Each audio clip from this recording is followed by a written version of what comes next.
সুন্দর গান আসে। শোনো শোনো, এই যে তোমার বাবা এসে পড়বে এক্ষুনি, বাবা তোমার জন্য অনেক খাবার নিয়ে আসবে। মামুনি শোনো শোনো, না মামুনি নিচে নামা যাবে না, নিচে অনেক ঠান্ডা। আরে বাবা চলে আসছে, এখন যেতে পারো। রিয়া, এটা রেখে যাবা? রিয়া, হ্যাঁ বলো। এই যে নিয়ে আসছো? এখানে বাজার আছে আর এখানে আব্বা আম্মার ওষুধ। পুরার দুধ কোথায়? তুমি আর দুধ আনো নাই? রিয়া, বাবার জন্য ওষুধ আনতে গিয়ে সুরার দুধ আনতে পারে নাই। মানে কি এসবে? আপনি জানেন না আমাদের মেয়েটা খাবারের অভাবে পুষ্টিহীনতায় ভুগছে। ডক্টর ওকে কি বলেছে? ভালো মন্দ খাওয়াতে বলেছে, নিয়মিত দুধ খাওয়াতে বলেছে। আর আপনি ওর জন্য দুধ না এনে আপনার বাবার জন্য ওষুধ নিয়ে আসছেন? এটা কোনো কথা? চুপ করে দাঁড়িয়ে আছে। আরে আমার বাচ্চার থেকে কি আপনার বাবা মায়ের ওষুধটা বেশি মূল্য হয়ে গেল? দেখো, বাবা তো অসুস্থ, তার ওষুধটাও জরুরি। আমি কিচ্ছু বুঝতে চাই না। আপনার বাবা মা অসুস্থ না জাহান্নামে যাক, কিন্তু আমার মেয়েও অসুস্থ। আর আমার অসুস্থ মেয়ের থেকে আপনার বাবা মা আমার কাছে বড় না। আপনার যেহেতু বেতন কম, সংসার চালাতে হিমশিম খাচ্ছেন, সেহেতু আপনার বাবা মাকে বৃদ্ধাশ্রমে রাখলেই তো পারেন। লিয়া, তুমি এটা কি বললো? আপনি কান দিয়ে শুনেননি? আমি বলেছি যেহেতু আপনি সংসার চালাতেই পারছেন না, সেহেতু আপনার আব্বা আম্মাকে বৃদ্ধাশ্রমে রেখে আসুন। তুমি আমাকে থাপ্পড় মারলে? হ্যাঁ মারলাম। তুমি কিভাবে পারলে আমার বৃদ্ধ বাবা মাকে বৃদ্ধাশ্রমে পাঠানোর কথা বলতে? তোমার একটু বুক কাঁপে নেই? না, কাঁপে নাই। কারণ তোমার অভাবে এসে এই অভাব দেখতে দেখতে আমি অতিষ্ঠ হয়ে গেছি, এমনকি আমার মাসুম বাচ্চাটাও। তানজিন, বাবারে, বউবার গায়ে হাত তোলাটা তো উচিত হয়নি। ও কি বলছে তুমি শুনতে পাইছো? শুনেছি বাবা, গড়ের ভোর তো ভুল হইতেই পারে, সেই জন্য তার গায়ে হাত তুলতে। হইছে, আপনারা থামেন। কাটা গায়ে আর মলম লাগাতে হবে না আপনাদের। বাবা শুনছো? বিয়াদবের কথা শুনছো? অনেক যে কিছু তো বলি নেই, আমি যা বলছি সত্যি কথা বলছি। তুই যেহেতু সংসারই চালাতে পারবি না, তাহলে বিয়ে করছিলি কেন? বাচ্চা নিছিলি কেন বল? তানজিন, বৌমা, বাবা, তোরা অশান্তি করিস না। তোর বেতনটা বাড়লেই তো সব ঠিক হয়ে যাবো। বেতন বাড়বে সে তো কবে থেকেই শুনতেছি। বেতন আর কোনোদিন বাড়লো না। আর বেতন যদি বেড়েও থাকে, কয় টাকা বাড়বে? হ্যাঁ, 500, 1000, 2000? এতে কি এমন আহামরি হয়ে যাবে শুনি? জিনিসপত্রের যেই পরিমাণে দাম বেড়েছে, তাতে কি এই সংসারের অভাব কোনোদিন সরবে? কোনোদিনও সরবে না। এই অভাবের সংসারের অভাবটা একমাত্র দূর হবে যদি তুই তোর বাবা মার পিছনের খরচ করা বন্ধ করে দিস। অসম্ভব, এটা আমি কখনো করতে পারবো না। আমি আমার বাবা মাকে বৃদ্ধাশ্রমে পাঠাতে পারবো না। সেটা তোর ব্যাপার, তুই যা করার করবি। আমি আমার সিদ্ধান্ত জানিয়ে দিয়েছি।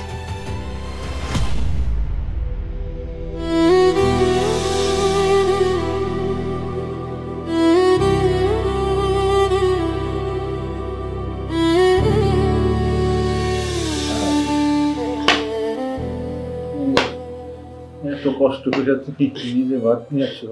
এই যে খাবারটা নিয়ে আসলাম, খাইয়া ওষুধটা খাইয়া নেন। এই আলু ভর্তা, কাঁচামরিচ, জানো প্রত্যেকদিন আলু ভর্তা আর কাঁচামরিচ খাইতে আর ভালো লাগে না।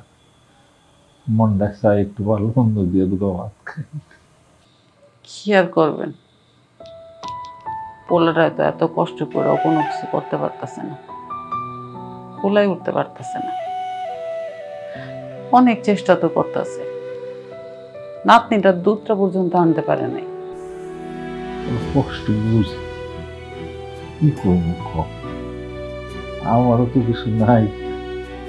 ছেলেটার পাখি আর দাঁড়াবো কিছু তুলে দিই, সবই কি তোমার জানো?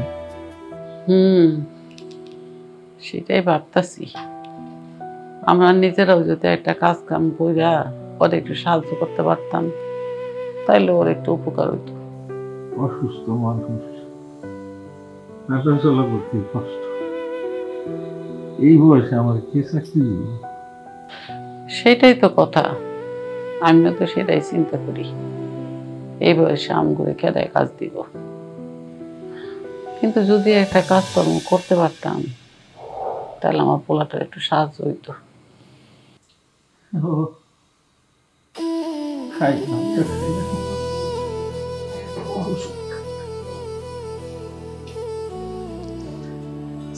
স্যার আসবো? হ্যাঁ আসুন, বসুন প্লিজ। কি ব্যাপার রঞ্জন সাহেব, দেখে মনে হচ্ছে কিছু একটা বলবেন। আসলে স্যার, আপনি তো জানেন আমার বেতন 20,000 টাকা। আমার ফ্যামিলির সদস্য 5 জন। আমার বৃদ্ধ বাবা মা অনেকদিন থেকে অসুস্থ। আমরা 5 জনই একটা রুম শেয়ার করে থাকতে পারি। তাই স্যার, গত কয়েকদিন হয় আমি 2 রুমের একটা বাসা নিচ্ছি।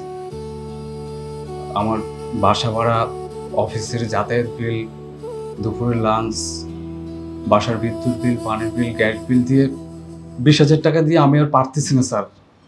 স্যার, আমার একটা ব্যবস্থা করেন স্যার। ধার দেনা করতে করতে আমি আর পারতেছি না। লোকজন আমাকে ধার দিচ্ছে না, দোকানদার আমাকে বাকিতে বাজার দিচ্ছে না স্যার। স্যার, আপনি আমার একটা ব্যবস্থা করেন স্যার। রঞ্জন সাহেব, আমি তো সবই জানি। আচ্ছা কি করি বলুন তো? আপনি এমডি স্যারের সাথে কথা বলে আমার বেতনটা বাড়ানোর ব্যবস্থা করেন, না হলে আমার সংসারের অশান্তি কখনো দূর হবে না। গত 6 মাস হয় আমার ওয়াইফ আমার সাথে একটু হাসি মুখে কথা বলে না। আমার দুধের বাচ্চাটা পুষ্টিহীনতায় ভুগছে স্যার। স্যার, আপনি একটা ব্যবস্থা করেন স্যার। স্যার, স্যার আপনি আর চুপ করে থাকবেন না স্যার। আপনার কাছে হাত জোর করে বলছি স্যার, আপনি আমার বেতনটা বাড়িয়ে দিন। আমার পরিবার যেন 2টা ডাল ভাত খেয়ে ভালো থাকতে পারে স্যার। স্যার, দেখুন রঞ্জন সাহেব, আমার কাছে হাত জোর করে বলার মতো কিছু নেই। আমি আপনার পরিস্থিতিটা বুঝতে পারছি, কিন্তু আসলে আমি কি করবো সেটা বুঝে পারছি না। স্যার আপনি একটা ব্যবস্থা করেন, আমি আপনার কাছে চিরকৃতজ্ঞ থাকবো স্যার। দেখুন, আমি আপনার ব্যাপারটা আজ করতে পেরে গতকালকে এমডি স্যারের সাথে বসেছি। স্যার বললেন আসলে এই মুহূর্তে ব্যবসার অবস্থা ভালো না, আর আপনার বেতনটা যদি এখন বাড়ানো হয় আমাদের অফিসের প্রত্যেকটা কর্মীর বেতন বাড়াতে হবে। তাই স্যার সিদ্ধান্ত নিলেন আগামী জানুয়ারি মাসের আগ পর্যন্ত আপনার বেতন বাড়ানো সম্ভব না। হ্যাঁ, আমি তাহলে আসি স্যার।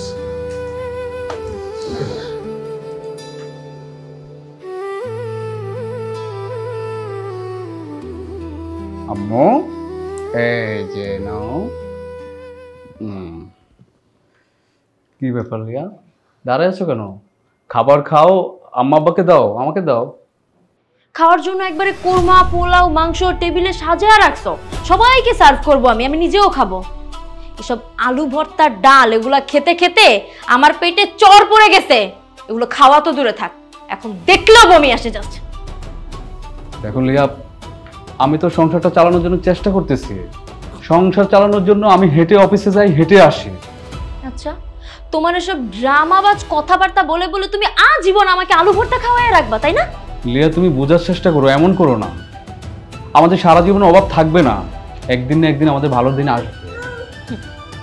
আপনার এই ভালো দিনের আশায় দিন গুনতে গুনতে আপনিই থাকেন। আপনার এই আলু ভর্তা ডাল আমি খাবো না। আলু ভর্তা খাবো না, খাও। লিয়া, তুমি এটা কি করলা? কি করছে দেখতে পাচ্ছেন না? আলু ভর্তা দিয়েছি। খুব না পছন্দ আপনার আলু ভর্তা?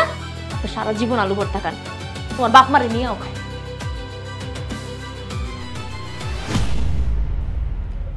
লিয়ার কথা তোমরা কিছু মনে করো না। আসলে ডাল আলুর ভর্তা খেতে খেতে আমরা সবাই বিরক্ত হয়ে গেছি। মা, একদিন দেখবে আমার ঠিক ভালো দিন আসবে, তখন আর লিয়া এমন বিরক্ত হবে না, এমন রাগও করবে না। আব্বা, মা, আব্বাকে দাও, তোমরা খেয়ে নাও। নাও নাও, বাবাকে দাও। আম্মু, তুমি খাবা? এই জন্য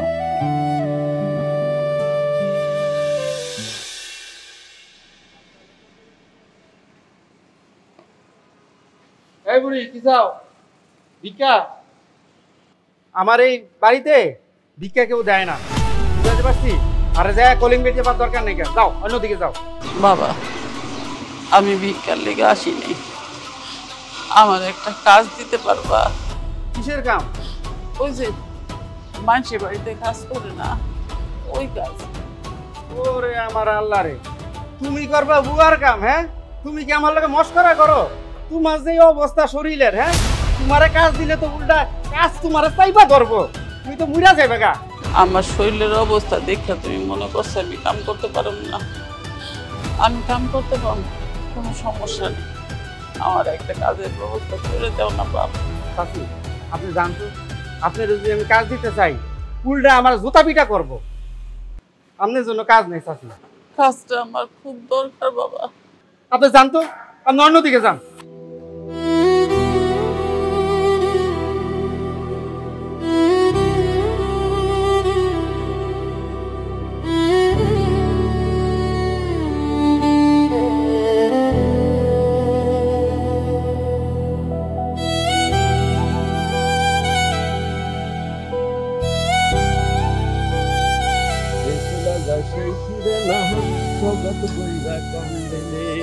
বাবা, ও বাবা, তোমার সাথে একটু কথা কইতে চাই বাবা। এই মহিলা, আপনার সমস্যাটা কি? হ্যাঁ, আপনার সমস্যাটা কি? দেখতেছেন না আমি এখানে এই যে গাছটার বানতাছি আর গান গাইতেছি, দিলেন তো আপনি আমার গানের 12টা বাজায়া। হ্যাঁ, বলেন কি বলবেন বলেন। তুমি কি এই বাড়ির দারোয়ান? না, আমি এই বাড়ির দারোয়ান না, আমি হইলাম এই বাড়ির ম্যানেজার সোহেল, নো দারোয়ান। তবে বাড়িওয়ালার আমি খুব কাছের মানুষ, তো সেই সূত্রে আপনি আমারে স্যারও বলতে পারেন। ও, শুনছি তোমাকে সাহেবের নাকি কাজের লোক লাগবো। হ্যাঁ, কাজের লোক লাগবো তো। আমার একটু কাজের ব্যবস্থা করে দিবা বাবা। সারাটা দিন ঘুরছি কিন্তু কোনো কানে কাম পাইনি। মানে আরে আপনার মতো ফকিন্নি মহিলার হাতে রান্না খাইবা আমার স্যারে? অসম্ভব। আরে আপনি তো রান্না করতে যাই ভাতের ভিতরে তরকারির ভিতরে পানের পিক দিয়ে লাল করে দিবেন। জানেন কিন্তু জান। না না বাবা, আমি তো পান খাই না। আর আপনি পান খান না তাতে কি হয়েছে? আপনারা তো দেখতে দেখা যায় 12 মাসের রুগীর মতো। আপনি রান্না করতে যাই তো সিটপটাং হয়ে কাইতে পুরা যাবেন গা। আর আপনার ছেলে মেয়েরা আইসা আমার স্যারের নামে মামলা করে দিব। আসলে ঘটনা কি হয়েছে না হয়েছে সেটা তার কেউ জানবো না, কিন্তু পয়সা দিব আমার স্যারে। না বাবা, আমার সন্তানটা এমন না। আমি খুব বিপদে পড়ে আসছি বাবা, আমার কাজের খুব দরকার, একটু ব্যবস্থা করে দাও না বাবা। এই মহিলা, এই জান তো এখান থেকে যান, এখান থেকে যান, বাগান বাগান। না বাবা, কাজের ব্যবস্থা না করে আবার এখান থেকে যাওয়া সম্ভব না। এই আপনি তো দুনিয়ার ঘাটতারা, আপনার ভালো করে কইলে আপনি এখান থেকে যাবেন না। বুঝতে পারছি, আপনার ঘাট ধাক্কা দিয়ে এখান থেকে সরাইতে হইব, তারপর আপনি এখান থেকে যাবেন। যান, এখান থেকে যান, যান। আল্লাহ, আজির মহিলা মইরা যাইতাছে, হে চাইতাছে কাজ। মা, তুমি এখানে? তুমি আসছো বুয়ার কাজ খুঁজতে? ও বাবা, তুই একলা পরিশ্রম করে সংসার চালাইতে তোর খুব কষ্ট হইতাছে। এইটা করা ছাড়া আমার আর কোনো উপায় ছিল না বাবা। হারামজাদা, তুমি আমার মায়ের গায়ে হাত তুলছো, আজকে তুমি আমি মায়েরই ফেলবো। এ ভাই, আমি জানি না আপনার মা এটা কি শুরু করতে। চলো মা, তোমার কিচ্ছু করতে হবে না। আমার যতই কষ্ট হোক সংসার আমি চালাবো। চলো চলো।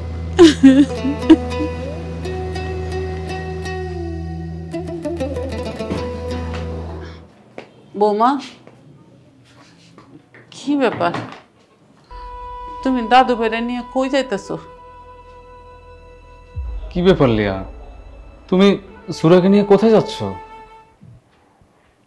আমার আর আমার মেয়ের জীবন থেকে আপনার নামটা মুছে দেওয়ার জন্য আমি আমার বাবার বাড়িতে চলে যাব। লিয়া, তুমি এসব আবল তাবল কি বলতেছো? তোমার মাথা ঠিক আছে? আমি আবল তাবল বলছি না, আমি যা বলছি একদম ঠিক বলছি। আমি আপনাকে ডিভোর্স দেব। ডিভোর্স। এই আপনার মতো অভাবে স্বামী আমার দরকার নেই। যেই স্বামী কিনা নিজের স্ত্রীর নিজের সন্তানের দায়িত্ব পালন করতে পারে না, ঠিকমতো সংসার পরিচালনা করতে পারে না, সেই স্বামী থাকার থেকে না থাকা অনেক ভালো। তাই আমি সিদ্ধান্ত নিয়েছি, আমি আমার বাবার বাড়িতে চলে গিয়ে আপনাকে ডিভোর্স লেটার পাঠাবো। প্লিজ বউ, এমন অলক্ষণী কথা মাথায় এনো না।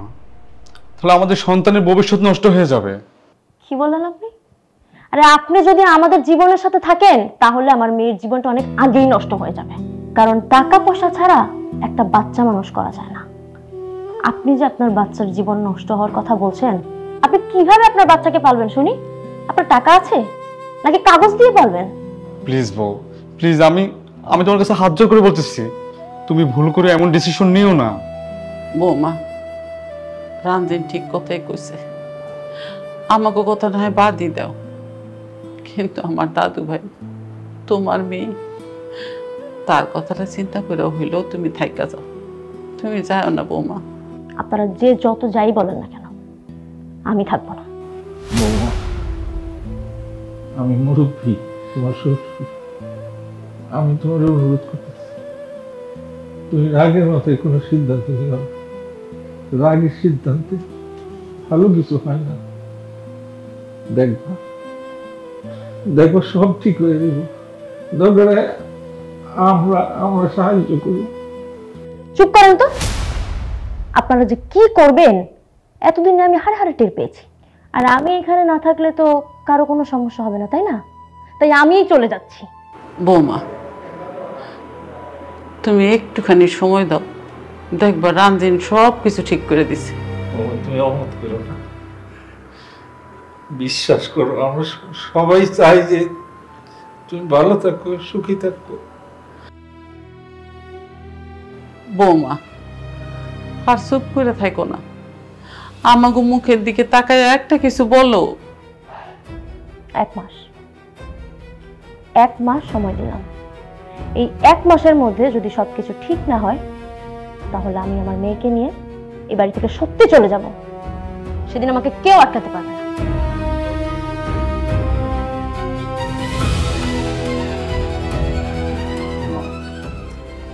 বাবা, আমি এখন কি করবো? কোনো চিন্তা করিস না ভাইজান, উপরে আল্লাহ আছে না, দেবী সব ঠিক হয়ে যাবে। হবা যাও, তুই মন ভাঙিস না, একটুখানি সময় দে, দেখবি আল্লাহ সবকিছু ঠিক করে দিছে।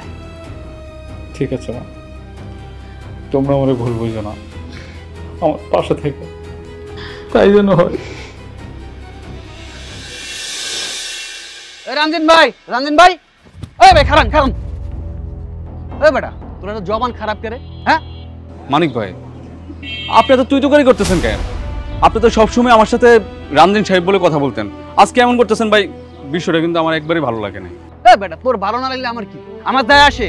আমার এদের মুখের খারাপ ব্যবহার এর জন্য তুই দায়ী। আমাকে যে বাকি খাইছোস, বাকিটাকে আজকে দিবি কালকে দিবি, এরকম ঘুরাইতে ঘুরাইতে আমি তো অর্ধেক পাগল হয়ে গেছি। কা তুই কত আর বাহানা দিবি ক? আজকে তোর দাদি শাশুড়ি অসুস্থ, কালকে তোর মারে হাসপাতাল নিবি, তোর বড় অমুক দেখান নিবি, তোর ঘরে খাওয়ান নাই, অভাব অনটন, কত অজুহাত দিবি ভাই তুই আমার কত? হ্যাঁ, তারপরও তো তোর কাছে আমি টাকাটা আদায় করতে পারলাম। মানিক ভাই, আজকে আমার সাথে এমনটা করেন না। আজকে আমার নতুন একটা চাকরির ইন্টারভিউ আছে মানিক ভাই, আমি সত্যি বলতেছি, এই মাসের বেতনটা পাইয়াই আপনার টাকা পরিশোধ করবো। ও, তুই আমার টাকা পরিশোধ করে দিয়ে দিবি না? এই কথা তুই 1000বার কইছস, কিন্তু টাকা দেস নাই তুই। মানিক ভাই, আপনি তো জানেন আমার বাবা মা অসুস্থ, যেই টাকা বেতন পায় বাবা মার ওষুধ কিনা, সংসার চালানো, সবকিছু করার পর আপনার টাকাটা পরিশোধ করতে পারি না। তবে আমি কথা দিচ্ছি, এই মাসের বেতন পাইলে আপনার টাকাটা আমি পরিশোধ করে দেবো। আজকের মতো আমার যাইতে দেন। শোনো, তোমার এই মিষ্টি কথা না চিড়ে বেচবে না। আজকে টাকা দিয়ে দেবো, আজকে তুমি টাকা না দিতে পারো, প্যান্ট শার্ট খুইলা রাইখা দেবো, আমার টাকা উঠাই নেবো। আরে বাপরে, অপমানে একবারে মাথা নিচু করে বসে রয়েছো। বাকি কার সময় তোমার হুঁশ ছিল না যে টাকাটা দিতে হবে? বাকি টাকা দেখ, আমি সত্যি সত্যি কইতেছি, আজকে তুই টাকা না দিয়েছে সেইখান থেকে আর প্যান্ট শার্ট খুলে রাখবো, তুই এমনি খালি গায়ে বাসায় যাই। মানিক ভাই বলছি, আমাকে এইবারের মতো মাফ করে দেন।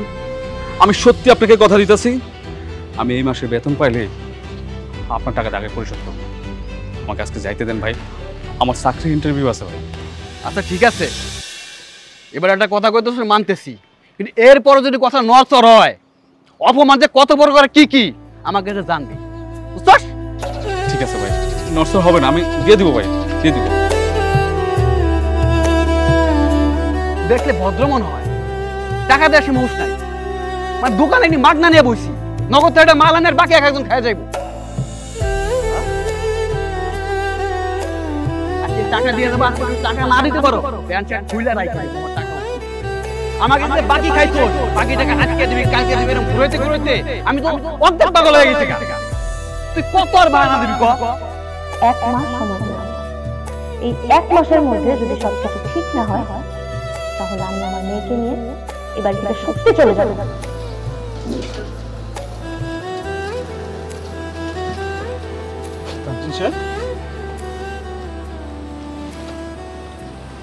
কি অবস্থা আপনার? স্যার আপনি বসেন স্যার। না বসবো না, কিন্তু আপনি এই রাস্তার পাশে মন খারাপ করে অসহায়ের মতো বসে আছেন। আপনি তো অফিস থেকে ছুটি নিয়েছেন, বাসায় থাকবেন, রিল্যাক্স হবেন। আসলে স্যার আমি অফিস থেকে ছুটি নিয়েছিলাম কয়েকটা অফিসে ইন্টারভিউ দেওয়ার জন্য। যদি একটু বেশি বেতনে চাকরিটা পাই তাহলে একটু ভালো হতো। আমি অবশ্য আপনার এই বিষয়টা অনেক আগেই অনুমান করেছি, তাই তো আপনি ছুটি চাওয়ার সাথে সাথেই আমি ছুটির ব্যবস্থাটা করে দিয়েছি। আপনাকে অনেক ধন্যবাদ স্যার। তাও ইন্টারভিউ তো অনেক জায়গায় দিচ্ছেন, এখন কি অবস্থা, ভালো কোনো খবর আছে? না স্যার, ভালো কোনো খবর নেই। সব অফিসেই তাদের আত্মীয় স্বজনে ভরপুর। আসলে কাজ জানুক আর না জানুক তাদের অধিকারটাই অনেক বেশি। এটা আপনি একটা ভালো কথা বলেছেন। আমাদের দেশের প্রত্যেকটা কোম্পানিতেই স্বজনপ্রীতিটা একটু বেশি চলে, তাই তো আমাদের দেশের যে মেধাবী ছেলেরা কোনো কোম্পানিতে ভালো একটা সুযোগ পাচ্ছে না। এই জন্য আমাদের দেশের কোম্পানিগুলো আস্তে আস্তে 12টা বেজে যাচ্ছে। জি স্যার, এই স্বজনপ্রীতির জন্যই আমাদের দেশের অভিজ্ঞ লোকগুলো সুযোগ পাচ্ছে না, সব জায়গা থেকে ছিটকে পড়ছে। আমি আপনার বিষয়টাও এমডি স্যারের সাথে অনেকবার বলেছি, কিন্তু ভালো কোনো খবর পেলাম না। স্যার স্যার বিশ্বাস করেন, আমার বেতন না বাড়লে আমার বাচ্চার মা আমার সাথে থাকবে না, আমাকে তালাক দিয়ে চলে যাবে। কি বলছেন? হ্যাঁ স্যার, আমি ঠিকই বলছি। আমার ওয়াইফ আমাকে 1 মাসে আলটিমেটাম দিচ্ছে, বলছে আমার যদি বেতন না বাড়ে তাহলে সে আমার সাথে আর সংসার করবে না। স্যার আপনি বলেন, ও যদি আমার সাথে সংসার না করে আমার বাচ্চাটার কি হবে? আমার বাচ্চাটা এতিম হয়ে যাবে স্যার। স্যার আপনি একটা কিছু করেন স্যার। রাজন সাহেব প্লিজ, আপনি ভেঙে পড়বেন না, আপনি কান্না থামান। আমি এমডি স্যারের সাথে পার্সোনালি বসবো আপনার বিষয়টাকে নিয়ে। আপনি মন খারাপ করবেন না, একদমই ভেঙে পড়বেন না, আমি আছি, আমি দেখছি কি করা যায়। ঠিক আছে টেক কেয়ার স্যার।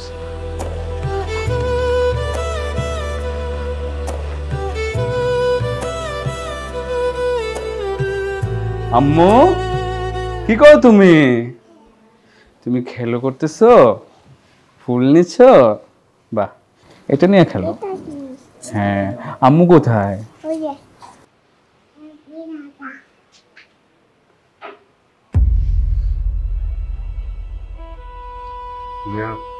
কিছু বলবো?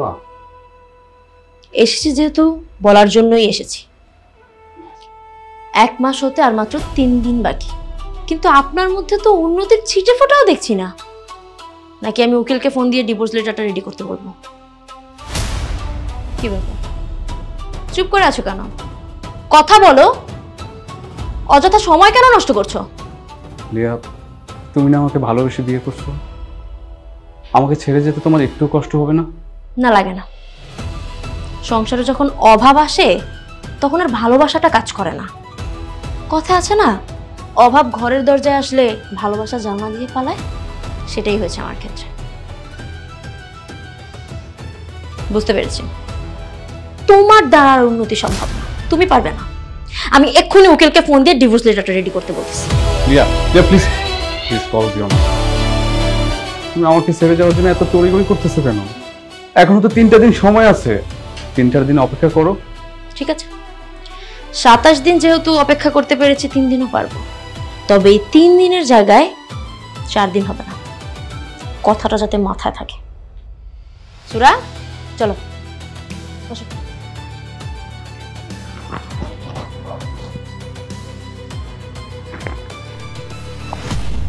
বাবা, তোর সাথে একটা কথা বলতে আসছি। কি কথা মা? বাবা, আমরা বুঝতে পারতেছি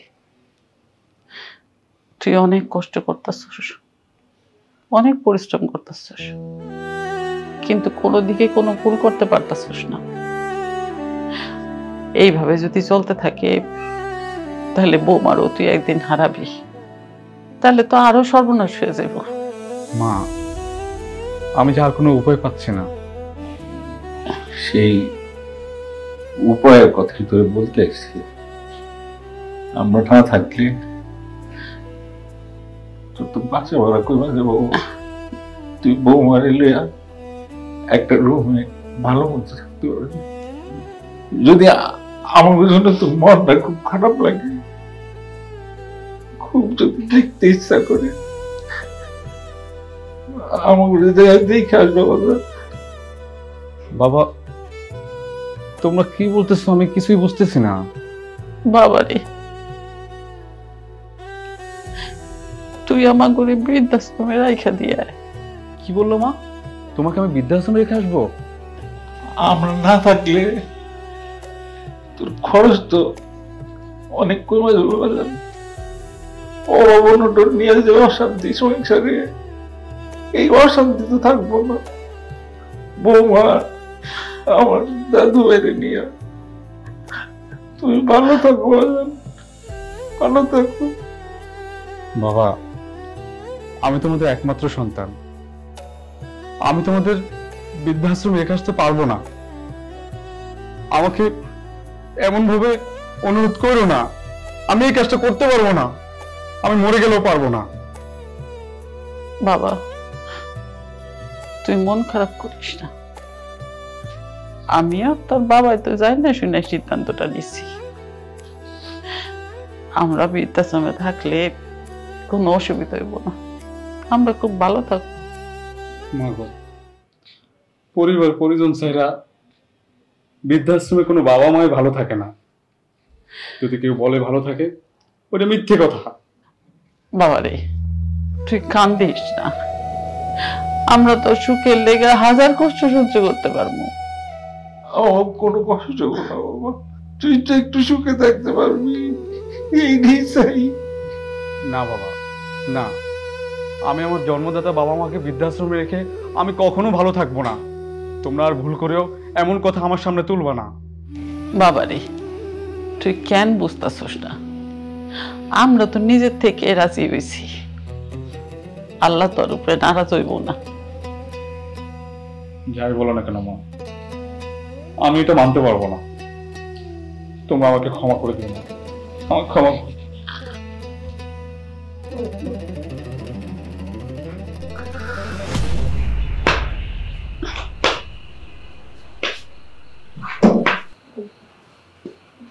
বাবা মা, আপনারা বৌমা,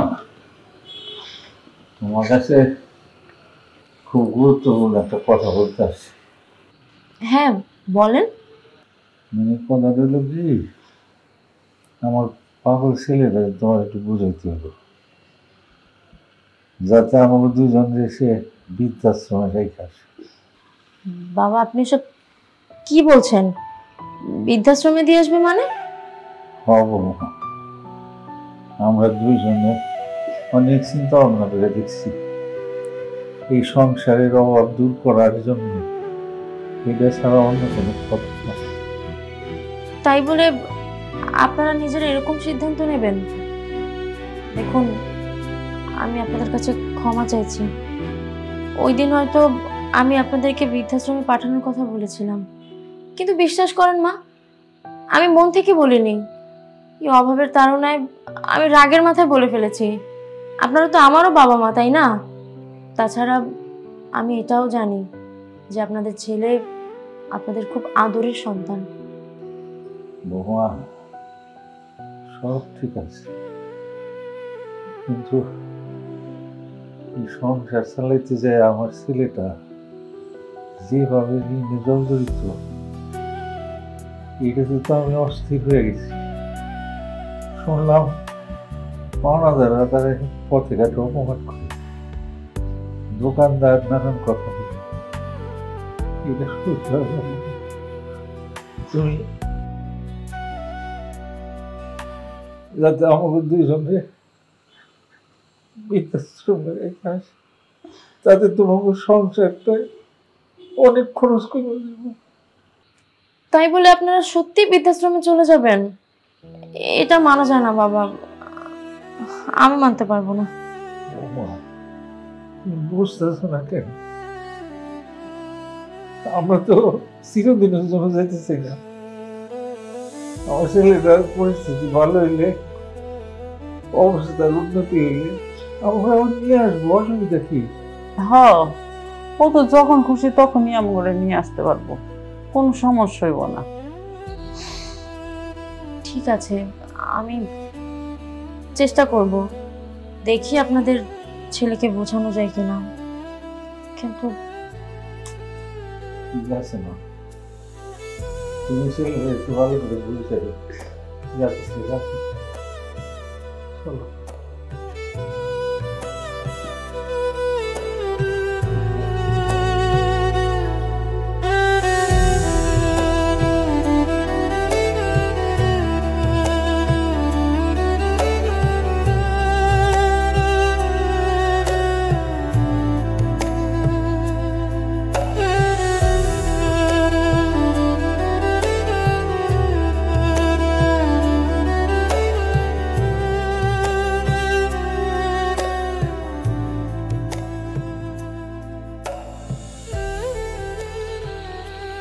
তোমাকে একটা কথা বলার ছিল।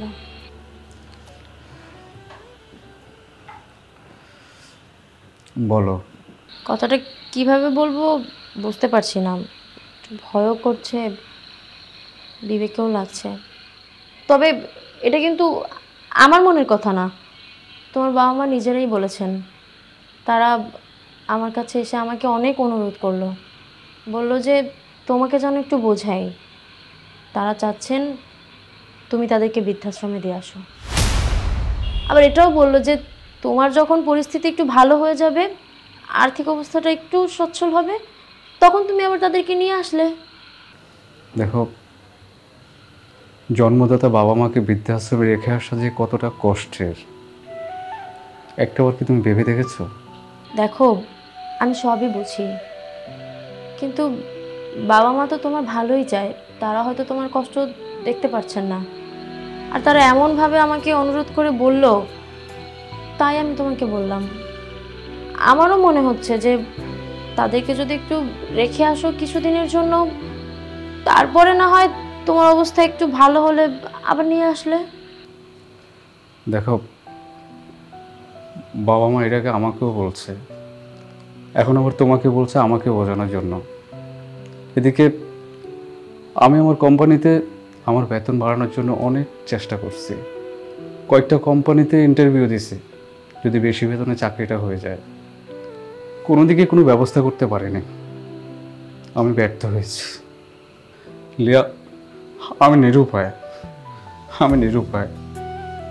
আমি একটা অকৃতজ্ঞ সন্তান।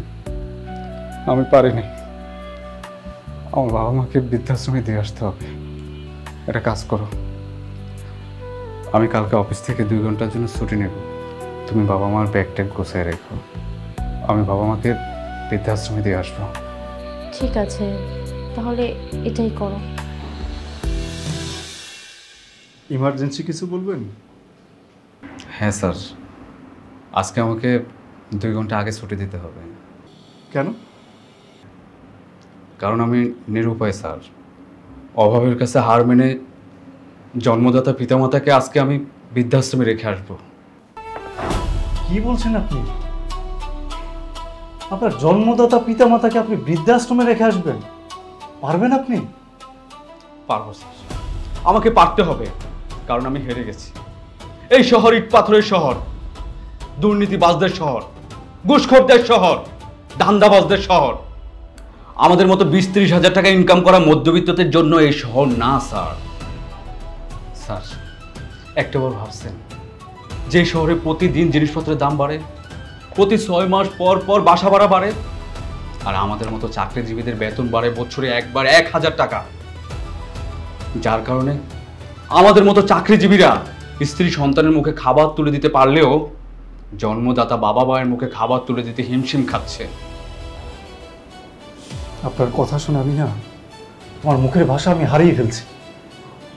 স্যার, কি করে যে জন্মদাতা বাবা মাকে বৃদ্ধাশ্রমে রেখে আসবো এটা ভাবতে আমার দম আটকে আসে।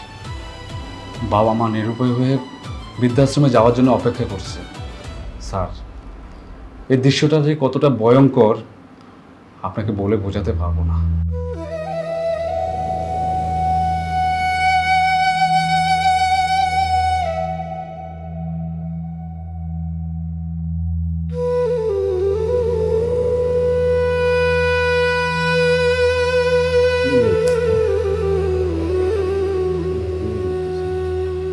বৌমা, ঘটনা কি বুঝতে পারতেছিলে তো? তানজিনের না 2 ঘন্টা আগে আসার কথা। অফিস থেকে ছুটি নিয়ে আইসা আমাকে বৃদ্ধাশ্রমে নিয়ে যাব। ও তো আসতেছে না। তুমি এক কাম করো, তুমি একটা ফোন দিয়ে দেখো তো কি কয়। বাবা, আমি আপনার ছেলেকে অনেকবার কল করেছি, কিন্তু ও তো আমার ফোন রিসিভই করছে না, ব্যাকও করছে না, কিছুই বুঝতে পারছি না। ছেলেটা মনে আমগরে মন থেকে পাঠাতে যাইতেছে না, এর লেগে আসতেছে না, দেরি করতেছে। আমার মন তাই করতেছে। আমার তো খুব টেনশন লাগতেছে, এত দেরি করতেছে কেন?